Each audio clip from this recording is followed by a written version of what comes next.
বাংলাদেশের চেহারাকে যদি পরিবর্তন করে দিতে হয়, আজও বাংলাদেশকে যদি স্বনির্ভর করতে হয়, আজও বাংলাদেশের পরিবেশ সচেতনতা সৃষ্টি করে যদি সাফল্য অর্জন করতে হয়, পরিবেশ বিপর্যয় যদি রোধ করতে হয়, যে কোনো দুর্যোগ মোকাবেলা যদি সফলভাবে করতে হয়, দেশের শুধু মসজিদগুলোকে, ইমাম মুয়াজ্জিনদেরকে যদি রাষ্ট্র অন করে, ইমাম মুয়াজ্জিনদেরকে যদি সে সুযোগ দেয়, তাদেরকে যদি অন্তত কাজ করবার পরিবেশটা করে দেয়, আমার বিশ্বাস বাংলাদেশের চেহারা পরিবর্তন করতে আর কোনো কিছুর তেমন বেশি প্রয়োজন হবে না।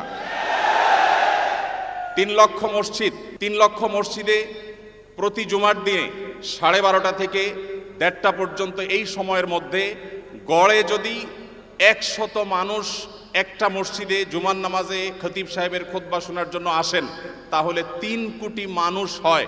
বাংলাদেশের সমস্ত টিভি চ্যানেল, সমস্ত মিডিয়া একযোগে সবচেয়ে পিক টাইমে এত বেশি দর্শক কখনো পায় বলে আমি মনে করি না।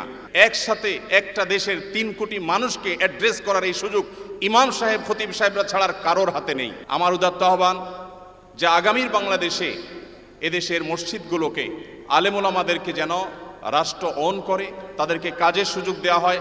কোনো বেতন ভাতার সুবিধা দেওয়া এটা আসলে দয়া দাক্ষিণ্যের বিষয় নয়। এদেশে আইন শৃঙ্খলা যতটুকু নিয়ন্ত্রণে আছে, এর জন্য আইন শৃঙ্খলা রক্ষাকারী বাহিনী, সংশ্লিষ্ট বিভিন্ন ডিপার্টমেন্টের যেমন অবদান আছে, আমি মনে করি মসজিদের মেম্বারগুলো, মাহফিলের মঞ্চগুলোর অবদান তার চাইতে কোনো ক্রমে কম নয়।